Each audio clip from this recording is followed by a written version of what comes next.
Hello students, सुश्री classes में आपका स्वागत है। आज हम क्लास 11th के व्यवसाय अध्ययन का चौथा पार्ट व्यवसाय एवं सेवा क्षेत्र, इसका अगला टॉपिक देखेंगे। इसमें हम संचार या संप्रेषण, कम्युनिकेशन, इसमें हमने अभी डाक देख लिया, कुरियर देख लिया। अब हम इस वीडियो में फैक्स क्या होता है ये देखेंगे।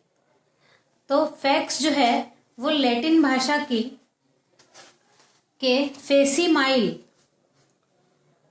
जीरोक्स का संक्षिप्त रूप है। फैक्स का अर्थ है बनाना और सिमाइल का अर्थ है उसके समान, अर्थात प्रतिलिपि या बनाना या उसी के समान बनाना, ये फैक्स का अर्थ है। फैक्स के माध्यम से दस्तावेज, सूचना, ग्राफ, चित्र, चार्ट एक स्थान से दूसरे स्थान तक प्रसारित भी किए जा सकते हैं, भेज सकते हैं, और उसका पुनर्उत्पादन भी किया जा सकता है। जैसे यहाँ से भेजा है हमने, वैसा ही का वैसा दूसरी जगह उत्पन्न होना, ये फैक्स का कार्य है। अब फैक्स का आविष्कार 1988 को हुआ है।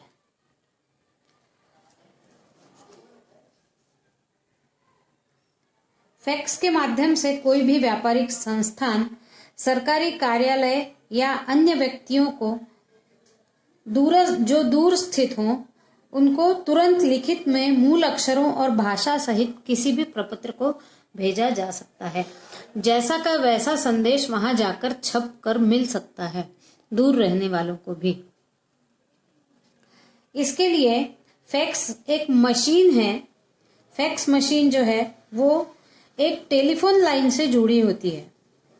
इसे टेलीफोन की भांति नंबर डायल करके उपयोग किया जाता है और इसमें खर्च भी एसटीडी फोन जितना ही आता है। अधिकांश एसटीडी पीसीओ वाले दुकानदार अपने पास ये मशीन रखते हैं। बड़े बड़े व्यापारिक गृहों की भी स्वयं की अपनी फैक्स मशीन होती है। यदि प्राप्तकर्ता और प्रेषणकर्ता दोनों के पास रंगीन फैक्स मशीन हो तो पूरे कागज की प्रतिलिपि रंगीन दूसरे स्थान पर प्राप्त हो जाती है।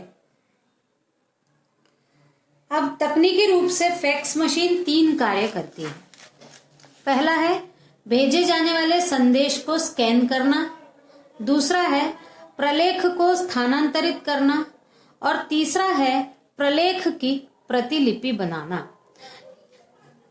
हम फैक्स उसी व्यक्ति को भेज सकते हैं जिसके पास खुद फैक्स की मशीन हो, यानी दोनों तरफ फैक्स की मशीन हो, तभी फैक्स किया जा सकता है।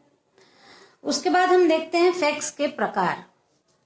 तो फैक्स के 2 प्रकार हैं, सामान्य कागज वाला फैक्स और थर्मल फैक्स। जो सामान्यतः कागज में मूल प्रति वहां प्राप्त होगी दूसरे जगह पर तो वो सामान्य फैक्स कहलाएगा, और इसमें भेजने में, इसके संचालन करने में लागत कम लगती है। लेकिन यदि थर्मल फैक्स है तो वो मशीन तो कम मूल्य की होती है, थर्मल फैक्स वाली, लेकिन उसका संचालन करने में ज्यादा रुपयों की आवश्यकता होती है। फिर अब हम देखते हैं फैक्स के उपयोग। तो फैक्स के उपयोग में सबसे पहला है शीघ्रता। जब भी लिखित संदेश को शीघ्रता से पहुंचाना हो तब फैक्स मशीन का उपयोग किया जाता है। दूसरा है मौलिकता। मौलिकता यानी मूल भाषा और मूल अक्षरों में यदि किसी को संदेश भिजवाना हो या प्रपत्र भिजवाना हो तब फैक्स मशीन का उपयोग किया जाता है, क्योंकि इसके द्वारा भेजे गए संदेश मूल भाषा और अक्षरों में पहुंच जाता है। फिर अगला है गोपनीयता। जब संदेश को गोपनीय रखने की आवश्यकता हो तब फैक्स किया जाता है। अगला है प्रमाणता। जब संदेश को किसी प्रमाण या साक्ष्य के रूप में प्रस्तुत करने की आवश्यकता हो तब फैक्स का उपयोग किया जाता है। यानी यदि न्यायालय में किसी जानकारी की आवश्यकता हो तो फैक्स मशीन द्वारा कोई संदेश हो तो उसको प्रमाण माना जा सकता है। फिर मितव्ययिता, जब इसका न्यूनतम खर्च एसटीडी के बराबर होता है, बहुत कम होता है। फिर निर्णयता, जब किसी महत्वपूर्ण कार्य का शीघ्र निर्णय करना हो तो फैक्स का उपयोग किया जाता है।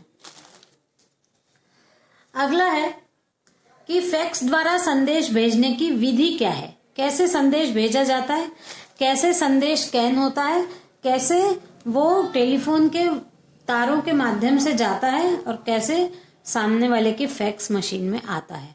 ये हमको पूरी विधि समझना है। तो इसमें सबसे पहला बिंदु है, भेजे जाने वाले संदेश को एक साफ कागज पर टाइप करके मुद्रित या स्वच्छ अक्षरों में लिख लिया जाता है। एक साफ सुथरी राइटिंग से व्यवस्थित संदेश को लिख लिया जाता है।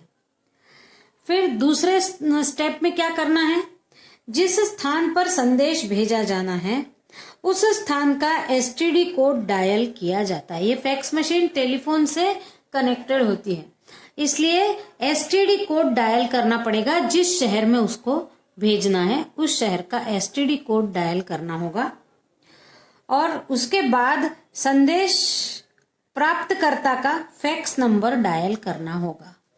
जिसको हमको संदेश भेजना है उसका फैक्स नंबर डायल करना होगा।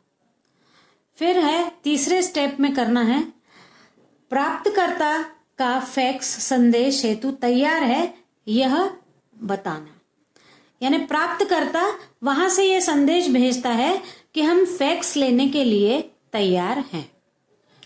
फिर चौथे स्टेप में है, अब प्रपत्र को फैक्स मशीन पर रखकर प्रपत्र जो भेजना है, जो संदेश भेजना है उसको फैक्स मशीन पर रखकर प्राप्तकर्ता का को नंबर का बटन दबाया जाएगा।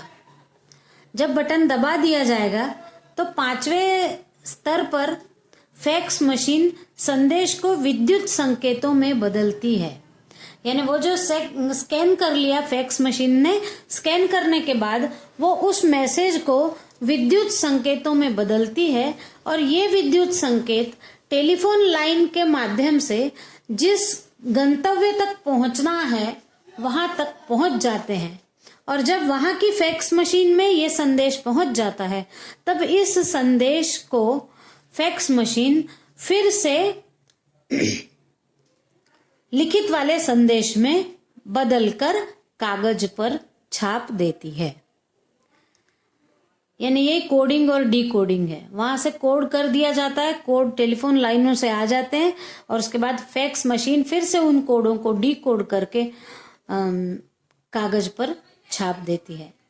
और फिर अंत में प्राप्तकर्ता की मशीन प्रेषक को ओके भेज देती है। यानी जब वो प्राप्त हो जाता है तो मशीन के द्वारा प्राप्त करने वाला ओके भेज देता है प्रेषक को। यहाँ जाकर ये पूरी फैक्स की कार्यविधि समाप्त हो जाती है। अब हम अगला देखते हैं कि फैक्स मशीन के उपयोग से क्या लाभ है। तो पहला है सरलता। एक स्थान से दूसरे स्थान तक संदेश भेजने की यह सबसे सरलतम पद्धति है। यदि पढ़ा लिखा व्यक्ति हो तो वो भी फैक्स मशीन का संचालन कर सकता है। फिर दूसरा है लिखित संदेश। फैक्स के द्वारा प्राप्तकर्ता को लिखित प्रलेख प्राप्त हो जाता है और लिखित प्रलेख प्राप्तकर्ता को सुविधाजनक रहते हैं। फिर है अगला त्वरितता। यह संचालन की त्वरित प्रणाली है। इससे अधिक शीघ्रता से लिखित में संदेश भेजने की कोई प्रणाली नहीं है। इसकी सहायता से प्रबंधकों को तुरंत निर्णय लेने में आसानी होती है। ये प्रबंधकों के स्तर पर बहुत अच्छा कारगर सिद्ध होता है। कोई भी संदेश यहाँ से वहां आने जाने में जब बहुत कम समय लगता है तो उससे संबंधित जो निर्णय होते हैं वो लेने में प्रबंधकों को आसानी होती है। फिर है मितव्ययी। फैक्स द्वारा संदेश भेजने में ज्यादा खर्च नहीं आता, मात्र एसटीडी में जितना रुपया खर्च होता है उतना ही लगता है। फिर अगला है गोपनीयता। फैक्स द्वारा संदेश भेजने में गोपनीयता बनी रहती है। किसी प्रकार से कोई भी बात लीक होने का अंदेशा नहीं होता। फिर मूल प्रलेख। फैक्स में मूल प्रलेख की छाया प्रति फोटोकॉपी प्राप्त हो जाती है, इसलिए संदेश में किसी भी प्रकार का संशोधन प्राप्तकर्ता नहीं कर सकता। जो यहाँ से भेजा गया है प्राप्तकर्ता के पास सेम वही होगा, तो प्राप्तकर्ता उसमें अपने मर्जी के अनुसार किसी प्रकार का परिवर्तन नहीं कर सकेगा। फिर है प्रमाण में मान्य। किसी भी प्रकार के विवाद की स्थिति में फैक्स की प्रतिलिपि को कानूनी विवादों में भी मान्य माना जाता है। फिर अनुपस्थिति में भी प्राप्त। यदि यहाँ से प्रेषक जो है वो फैक्स भेजता है, लेकिन वहां से प्राप्तकर्ता यदि उपस्थित नहीं है, तो भी फैक्स मशीन में जो भेजा गया है वो संदेश आ जाता है, और फिर लेने वाला अपनी सुविधा से उस समय उपस्थित न हो तो भी बाद में आकर अपने संदेश को प्राप्त कर सकता है। फिर है उपयोग का क्षेत्र। शासकीय कार्यालयों एवं समाचार पत्रों के कार्यालयों में सूचनाओं के आदान प्रदान के लिए फैक्स अत्यंत उपयोगी और अनिवार्य हो गए हैं। आज के वीडियो में बस इतना ही। Thank you.